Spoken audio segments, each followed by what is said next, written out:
I was part of the first AI meetup here in Washington, D.C. It was one of the speakers, the very first one that's last year. We're just getting started. And so, if I get a few more data points, and I'll be confident to say that, it's going to continue up like this. But right now, it really feels like it's just getting started. Some of my VC friends and angel friends are just coming to grips that they may want to put an AI company into their portfolio, So it's all just coming together now, which is not too late. We're super early in the cycle. How does a business effectively use AI, both currently and in the near future? It's a question that Wolf Ruzicka has been pondering for some time, over 25 years to be exact. In this episode of DC Decoded, I, Sam Lee, get to chat with a seasoned technologist and serial entrepreneur. Over the course of the conversation, Wolf and I talk about his book, AI Driven, Staying Alive in the Age of Digital Darwinism, co-written with Victor Shiloh. Additionally, we talk about the exciting tech ecosystem that coexists with the policy ecosystem in DC, and why AI is not the answer to every business problem. Let's get going. Welcome back to DC Decoded, a Gen AI podcast, where we break down what happens when artificial intelligence meets the nation's capital. I'm your host, Sam Lee, part of the Gen AI DC chapter. Today, we're having a chat with Wolf Ruzicka. Wolf is a technology industry veteran with more than 25 years of experience leading enterprise business strategy and innovation. He's also the co-author of the 2024 book, which I have right here. So make sure we get it into the frame, AI Driven with Victor Shiloh. He is currently head of strategic advisory at East Bank Technologies, where he was originally CEO. He has managed the organic growth of the company, including scaling the team from 35 to more than 200 employees. And after a merger, the company now has almost 1,000 employees. Wolf is a serial entrepreneur, investor, technology advocate, and mentor. He holds an MBA from Ingolstadt School of Management. A global citizen, Wolf was born in Nuremberg, Germany, and has spent his life living, working, and traveling around the world. Today, he resides in Washington, D.C. with his two beloved rescue dogs, Roxanne and Beyonce, and the dog has just made a cameo there, Buddy. Wolf, welcome to the show. Thank you, Sam. Glad to be here. Of course. So first question is, Wolf, how do you define artificial intelligence or AI? Well, there's a lot of hype and opaqueness around it. And so I always remind everyone that in the beginning, there was a serious discussion about calling it predictions based on advanced data processing. And it just becomes really self-explanatory at that point, right? There's no more guessing what it means. You're always dealing with something that is probabilistic, a prediction of something on top of sometimes complex data that needs to be processed behind the scenes and computed, calculated so that it can feed into the statistics engine to come out with a prediction that hopefully is more often correct than not. And how have you seen AI potentially misconstrued ever since recent developments? The one that comes to my mind is at least end of 2022, when I think it was the third model of ChatGPT came out and really kind of went into the mainstream. What is AI not? What do you see are the most common misconceptions? So for sure, it is not intelligent. These are just statistical models that predict something. They don't think about this. They don't think. They don't have ideas on their own. They accelerate your idea. If you have writer's block and you ask for advice, then it will accelerate some of the things that you've already put into your writing, or accelerate, say, a designer that may have a concept of an illustration and can provide 100 different types of illustrations for the designer then to be able to say, great, not great, got it completely wrong. It's obviously hallucinating again. And so these are the biggest misconceptions. This morning, I read that some therapists actually tested the most current models of several of those engines for Alzheimer's and dementia. And it turned out that they could actually check that some of those have the characteristics of somebody showing dementia. So they are definitely not, the equivalent of you or me, Sam, or any of our listeners. Wow, I did not know that. That is definitely one against the current form of AI models. You've had, I think, a fascinating and obviously long career so far with AI and data-driven businesses. Can you just share a bit about your journey and how you got to where you are today, as succinctly as you want? Well, thanks, Sam.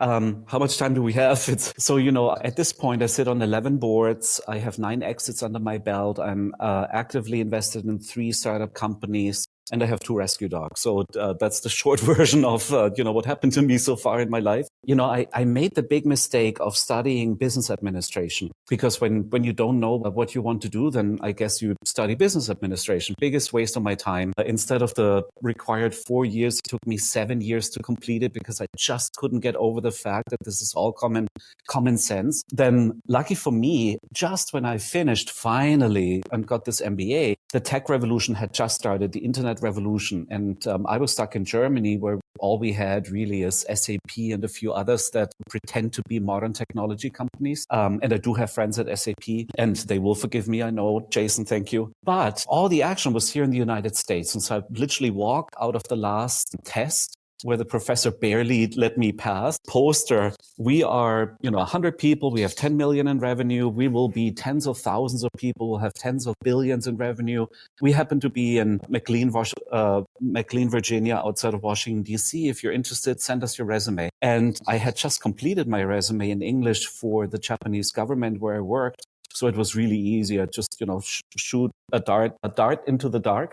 And it popped right into the bullseye. So they called right away, Wow. said, can you come on over?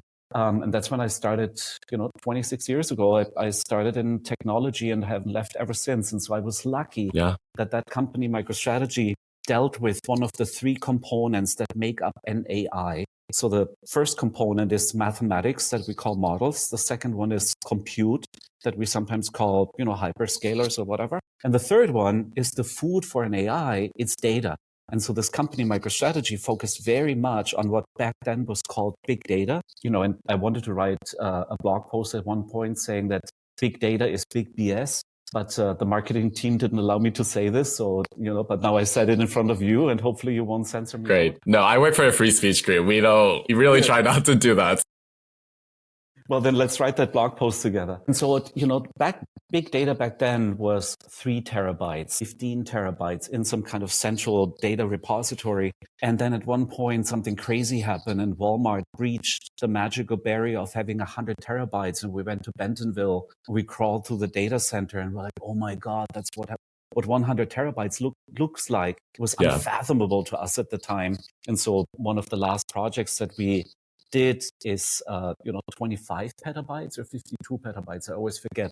But I've been part of this food journey into an AI ever since I came to the United States. Sure. Yeah, and we'll definitely get into that. One quick follow-up is, how does a company pretend to be a modern technology company? Can you say a bit more about that? How does what? You said that the tech companies in Europe, some of them pretend to be a modern tech company. What do you mean by that? If you could say a bit more. So that they're very clunky and, oftentimes, and you can generalize like this, so I apologize. But, there's some really great startups over in Europe. There's some really great tech companies in Europe. But at that time, and we're talking, beginning of the internet boom, there was no such thing as this incredible ecosystem that we had in the United States. And so I just picked one example, but typically the European companies that I encounter, again, I'm hedging a little bit. The European companies that I encounter oftentimes over-engineer, they over-architect, they don't do the John Wayne type of approach towards building technology, which is, chunk it up into fast iterations. Don't be afraid of failing. Adjust if you fail. And if you iterate and you measure at every iteration some positive change, then all you really have to focus on is keeping that positive rate of change constant. And then you create this hockey stick. If you're really great, you increase the rate of change, and then you create this vertical jump, which I've never been part of. But when you overthink it and you think too much about what might negatively impact, and it prevents you from moving fast, then that's the kind of company that I was describing. And that's what we had in Europe at the time. Right, right. And a lot of these concepts that you're talking about have also been distilled into this book you've written with Victor. And in this book, AI Driven, you guys cover a lot of ground on how not just one type. You even read it, Sam. Thank you. Of course. I'm not a podcast host who would just interview somebody who wrote a book and would not read it. And you guys cover a lot of different businesses, a lot of different types of businesses and how they should think about AI. When I was listening to how you've been talking about this book, can you talk a bit about how first the book came about, what your intended purpose for it was, and what the impact has been? What has surprised you about it since putting it out last year? Yeah. Oh, thank you. Well, first of all, can you edit out that I'm blushing in the video? So it all started with, I truly have not just recently woken up as somebody that dabbles with AI. The first AI engine that our team built was 19 years ago. Maybe by now it's 20 years ago. I was interviewed by Chinese TV at the time when Google Go beat the reigning Go Grandmaster. That's 9-10 years ago at this point. So I've occupied my brain about the power of data plus mathematics plus sufficient compute power for a very long time. And so these publishers seem to have, read some things I said in interviews or written myself, listened to some of those podcast interviews I do. And so they called me and said, would you be interested in writing a book about AI for enterprise CXOs? CXOs is CEOs, CMOs, COOs, blah, blah, blah. And it was during lockdown. I was at my kitchen table and Buddy was there and, the rescue dog. And I said, I have nothing better to do. The company is going like a machine. Why don't I just write? And because I didn't want to just be too business oriented, but I wanted to vet it, that it is technically as sound as it possibly can be. Victor and he was the CTO at the time. Now he's the head of AI and data engineering. We paired up so that, my business acumen, if I may say so, and his technical depth and breadth really married up. That's a really tough marriage. Thank God. Victor and I worked together also for 19, 20 years at this point. So sometimes we complete each other's sentences. And sometimes I make the mistake of calling him Lucas, which is the name of my son. And sometimes I call Lucas Victor. But both of them are gracious enough to forgive me. And so we started writing. And we have full-time jobs or more than full-time jobs. And so it was very slow going in the beginning.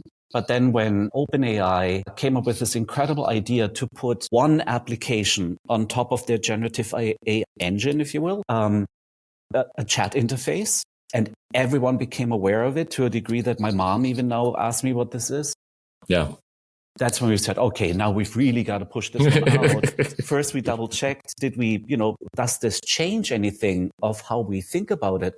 And it doesn't, and it didn't, and it doesn't. So it became a timeless story of the case studies that we put together from our experience. And we hammered away at it over Christmas, Easter, every weekend here in our office in Washington, D.C. after work until we finally published it. And first surprise when it came out was that we hit the number 2 category on Amazon in AI.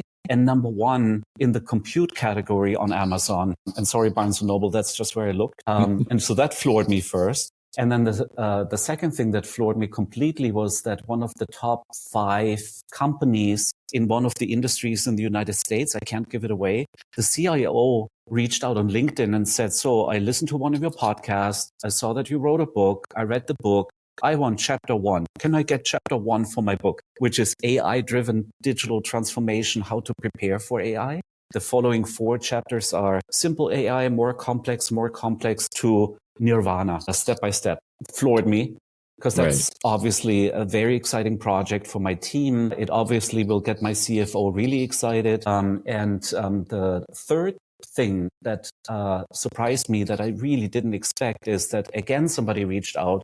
So we read the book. We have an executive I can't say who it is. They lawyered me up quite dramatically. We have an executive offsite in Singapore. And would you guys like to come on over and do the keynote speech? And that was probably in front of 800 executives of that company. I was in complete shock, I have to tell you. This was, totally unexpected. I was completely convinced they'll never want to see us again. And then they invited us to the next executive offsite in Taiwan, again in front of the executives, talking about how we think about AI. And interestingly enough, it is one of the foundational companies for AI technologies. And it looks like we really hit a nerve there. Right. And sorry, Sam, I'm famous for long answers to short questions. I just want to give a bit more context to your listeners. No worries. It's beautiful the way I think you craft those stories. So I will cut you off if I feel like Yes, it is not working. I think that is a great response to this book. And I think one quick follow-up here is, whose idea was it to have that little like AI summary at the end of each chapter? Because I felt like that really just like completed the loop for each chapter. So was that you? Was that Victor? Who was that? It's anytime there's a genius idea, it's Victor. Okay, noted. So that was Victor. Yeah. And so we even use different LLMs to really give it a feel, right? And something unique. So each one of the summaries is even unique. It's a different AI that summarizes the book on our behalf. Right. And I think the book, it's concise, it gets to the point, it talks about important terms anybody who's even interested in AI should know, like the difference between structured data, unstructured data. Mm-hmm. I'll let viewers go find the book themselves and read it. But one concept that I think is worth talking a bit about is, and you have stressed this to me when we've just talked, like, it's not going to be every single time a business faces a structural problem, they should immediately use AI. Like, you've been very clear that AI is not a magic silver bullet. As somebody who did write this book and co-authored it, talk a bit about that. How can a business decide if AI is the right solution from a book that is giving so many good AI solutions? What a great question. I think it's so important to understand it.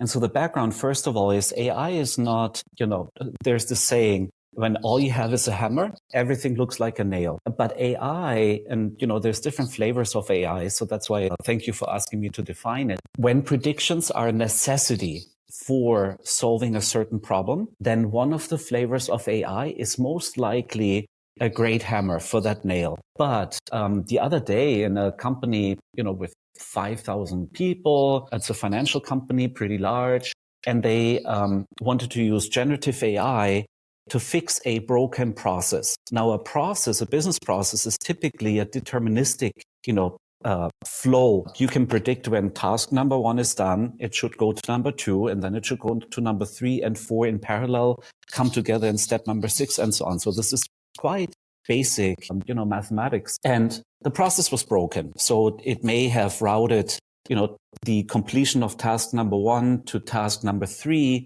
and then to task number 2.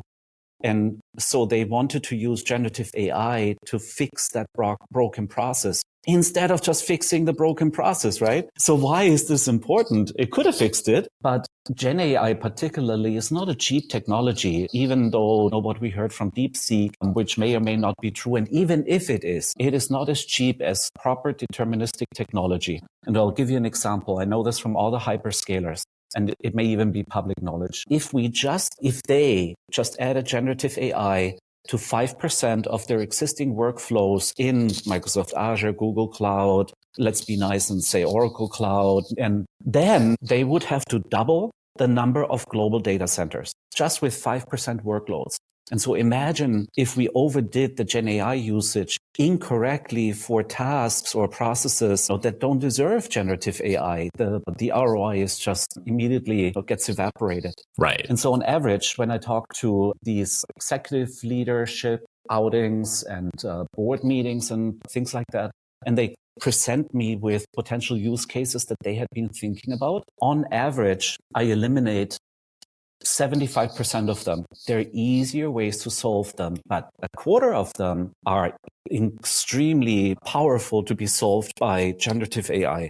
And that means it can be intellectual property for them. It can be alternative revenue streams for them. It can be extreme cost savings for them, and so on. Right, exactly. So it's really still about picking your targets. Even though AI is quite different as a technology from previous technologies, it's still operating in the context of businesses which are made up of humans who need to make those strategic decisions. So Right. it's a very important point, and again, one that I think you and Victor do a great job of articulating. I have one more question for the book for now, and then we can move on to more DC specific topics. But one of the big concerns with AI and generative AI specifically is hallucinations. I would say across the board, people have concerns about that. So two things. First, define that term for people who might not be as familiar. And second, how do you think businesses should handle this risk currently with where AI models currently are? Yeah. So anytime you predict something, maybe you watched the movie Oppenheimer, and you may have come across this Danish scientist there called Niels Bohr. Mm-hmm. Niels Bohr said something absolutely fantastic, and it should stick to everyone's brain as they think about probabilistic technologies. Predictions are hard, especially when they involve the future. So that implies that when you predict something, there is a probability that you will get this wrong. That is what we call a hallucination. Famous examples in ChatGPT, they fixed it by now. How many R's are in the word strawberry? And it just said 3 or 4 or 5. These are all hallucinations where it predicts. It doesn't count. Now they may have put a deterministic mathematical formula into their probabilistic technology that then simply counts the R's and gets it therefore right. And so these models will become better and better at preventing hallucinations, but they're a feature. They're not a bug. They will always be there. And when you catch, one of those generative AIs, I'm not just talking about chatbots.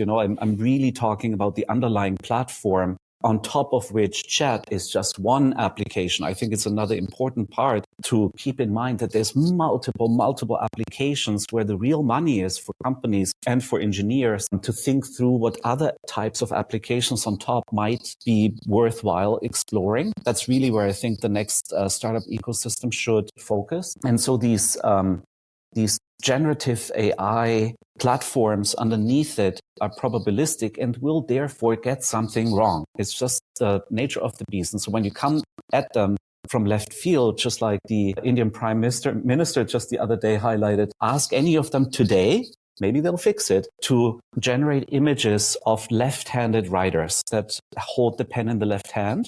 They can't do it because the training data has not accounted for it. And therefore, all the images that come back to this very day from DeepSeek or whoever, generates images will have right-handed writers instead of left-handed ones. So how do businesses deal with it?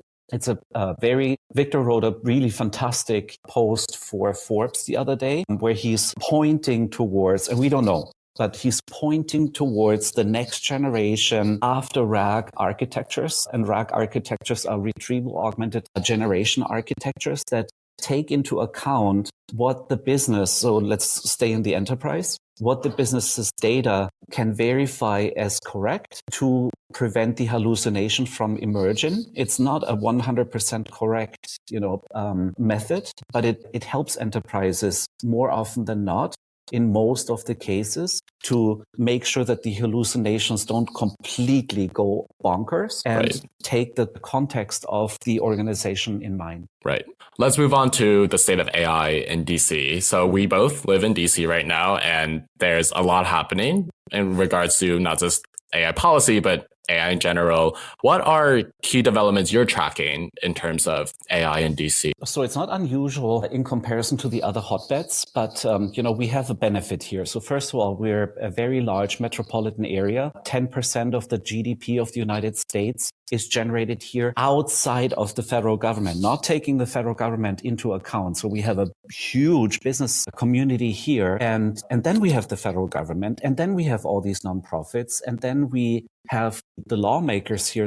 And we have a fantastic startup community. So I was even just talking yesterday to a data scientist, machine learning engineer, and gifted mathematician. And the statement was that Washington, DC, in comparison to all the other ones, has some factors that nobody else has. And that provides for a very unique ecosystem. You and I have been part of the Gen AI collective, which is now in its third month. Happy birthday, Catherine. It's fantastic that we are able to bring this together and provide not just Silicon Valley hype. We have that, and that we not just bring policymakers together. We have that, and that we cannot just bring business leaders together like in New York City. We have that too. That's what I think is super, super unique here. And this ecosystem you've talked about, I think it's still a new concept, especially for people who don't live here, or even people who do and are not fully aware of it. So when did this happen? Like if somebody asked you that, how would you paint the scale of change here? When was this all coming together? I would have to look up when I was asked by Tom Weithman to join the investment board of Virginia Investment Partners. That's a long time ago. Virginia had always tried to build a startup ecosystem in Virginia. It just so happens that the magnet of this entire region is in Washington, D.C. So this Virginia Investment Partner organization ended up being placed in Northern Virginia. And we regularly pump very good seed fund capital into the startup economy, at least in Virginia, not just exclusively in Northern Virginia. And that has really blossomed. And I think it also then toppled over across the Potomac River into Washington, D.C. and across the Potomac River into Southern Maryland, at least. So there, I don't think, and I also don't know whether this was the ignition of it all, but it was certainly one of the factors, and it was not the only one. And I saw it with my own eyes, how this triggered accelerators, incubators to just blossom up all over Washington, D.C. or the metro Washington, D.C. area. That sounds like a very good trend to be happening in the area. And where do you see that going in the next, say, 5 years with this growth happening across startups, accelerators? What would be the ideal scenario, let's say, in 5 years' time? So in 5 years' time, I don't, predictions are hard, especially when they involve the future. Right. To the best of your ability. Yeah. So, these technology trends typically come in S-curves. And I cannot see the flattening of the S yet. So this is really, it continues to accelerate. Here, if we're just talking locally, I think the community has just woken up and is just getting ready. And I think we can see it in the events that both of us attend, where they started small. A few years ago, they were not focused on AI. I was part of the first AI meetup here in Washington, D.C. It was one of the speakers, the very first one. That's last year. We're just getting started. And so, if I get a few more data points, and I'll be confident to say that, it's going to continue up like this. But right now, it really feels like it's just getting started. Some of my VC friends and angel friends are just coming to grips that they may want to put an AI company into their portfolio, So it's all just coming together now, which is not too late. We're super early in the cycle. Right.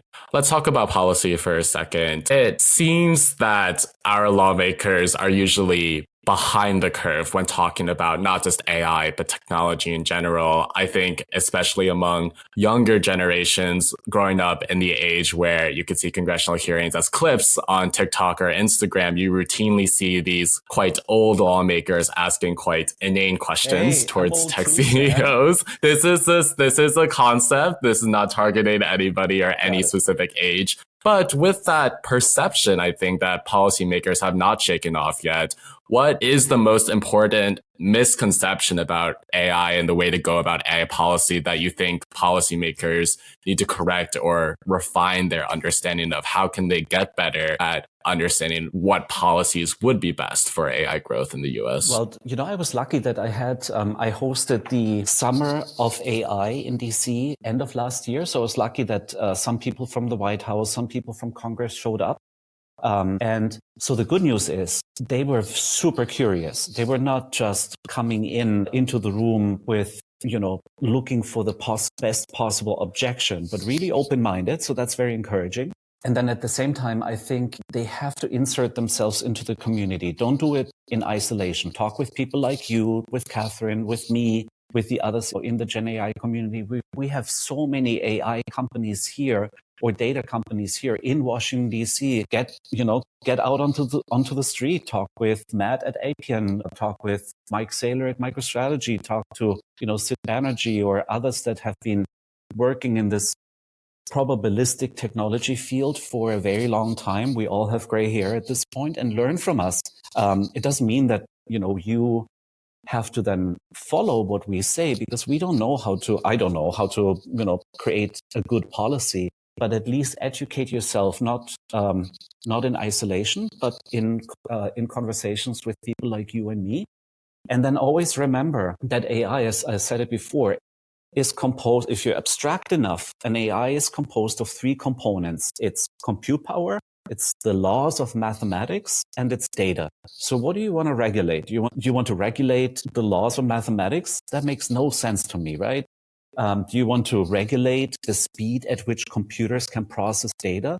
That also doesn't make any sense to me. So the only factor left that we might want to attach ourselves to is the food of an AI, which is data. And there, I don't know what a regulation might look like, but for sure it should center around the training data, and it should center around the data that an AI receives from the end users, which is controlled by the interface. So a good UI creates great AI. So maybe it's around user interface design regulations as we regulate traffic signs. I don't know, but that's where I would start digging a little bit if I were them. Right. One topic that I think is relevant to both public sector actors and private sector actors is AI's environmental impact and its energy intensive nature. I mean, you were already talking about that very early on in the conversation. So from your perspective, how should both public and private sector actors be thinking about sustainability in AI, especially as both the consumption AI uses and the consumption for AI continues to grow? It's hard to say. It is absolutely easy to foreshadow that we will run out of energy. And I'm not an energy expert, but I do believe that this is where we need a revolution to happen. And maybe Microsoft is onto something with the micro nuclear power plants. Maybe there's some other solutions for it, but I'm the wrong person to say it or to give any kind of advice about it. The only thing I know is these energies are very energy intensive, which is why I warn against using them broadly, not only because they're the wrong hammer for that type of nail, but also because they really are energy intensive technologies to use. Right. Two more questions for you. First, I really like this quote from your book, and I wanted to read it to you and get the additional thoughts here. But this comes near the end of the book, and it states, "We live in an age where the digital asteroid has struck. Its fireball is spreading at internet speed, devouring one previously unbeatable deterministic T-Rex after another, one prehistoric species after another. However, some not only survive the onslaught, but thrive without resorting to luck, magic, or hope. The evolution of deterministic dinosaurs to probabilistic mammals has begun." Can you elaborate on what you are trying to get here? Because I think it is quite profound. So, we as a company work with some of the largest companies in the world. We also work with some startups. So that's by design. Bring the nimbleness of the new mammals up to the dinosaurs so that they become, as nimble, hopefully, as the mammals, and bring the safety and stability and robustness of a dinosaur to one of the young companies as early as possible. I'll give you a war story. I met the CIO of a publicly traded company probably a year ago, and I said, and I'm not going to name the name, but privately I'll tell you who it is so you can check that I didn't just make this up. I told her that you will have to become an AI company that happens to sell clothes online and in stores. I don't know what that means, was the reply. Let's get started. And so as we build out the first pipeline of AI features to insert into that company's processes, I called one of my friends, Tom. Some people have said he's the #1 patent attorney in the United States for this type of stuff. I said, Tom, I have a feeling that there's a patent in here somewhere, because we're talking about greenfield developments, right? This is so new that so many things still have to be developed and will be developed. And he's like, Wolf, are you crazy? One patent? There's at least 6 patents in this. So I went back to the CIO, and I had met other leaders in the company as well by that time. And I said, you're sitting on 6 potential patents here.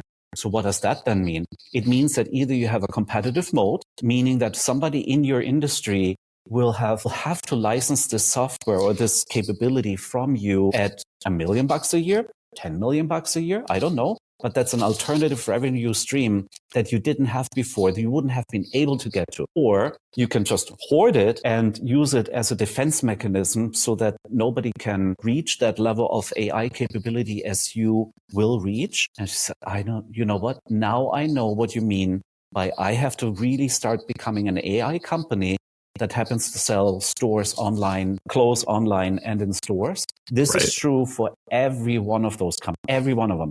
It goes to NASDAQ. You have to become an AI company that helps people trade stocks more predictably. It goes to banks. It goes to car manufacturers and on it goes. And therefore, it also goes to, when I talk about the species, it goes towards entire industries. We may see the emergence of new industries that have not existed before, and we may see the destruction of industries because of these technologies. It truly is the third transformational event in human history. I absolutely believe it. Agricultural revolution, industrial revolution, AI revolution. This will be one of the outcomes of it, the destruction and rebirth of industries and enterprises like this. Right.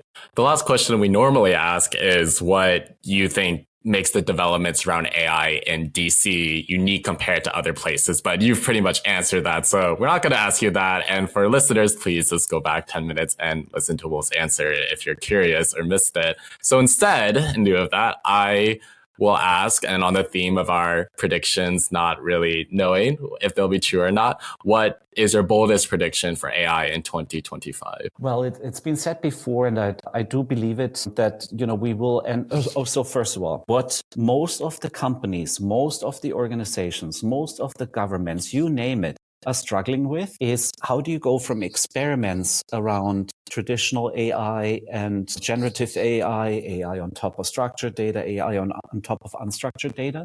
How do you move that into meaningful production systems? So many of them are stuck in this continuous AI experimentation, and that's all just luxurious research. Leave it up to the scientists and the researchers. You have to find a way to move these things at scale across the AI chasm from experimental labs, little POCs here or there, into truly AI-ifying the workloads in production that are where this technology is applicable and can make you money, save lives. So that's number one. This has to happen this year. Otherwise, we're just going to lose too much momentum.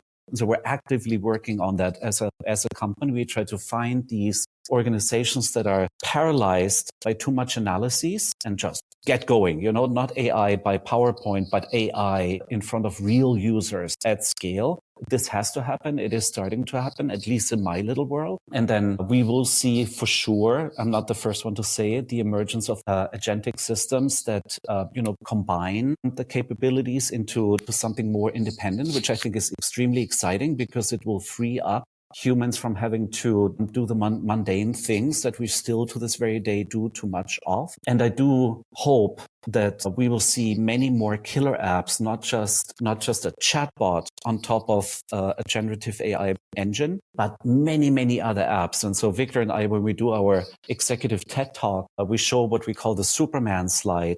And on top of the end are the end users, and at the bottom is foundational mathematics. And then you have the layers that come to the platforms, like an OpenAI or many others.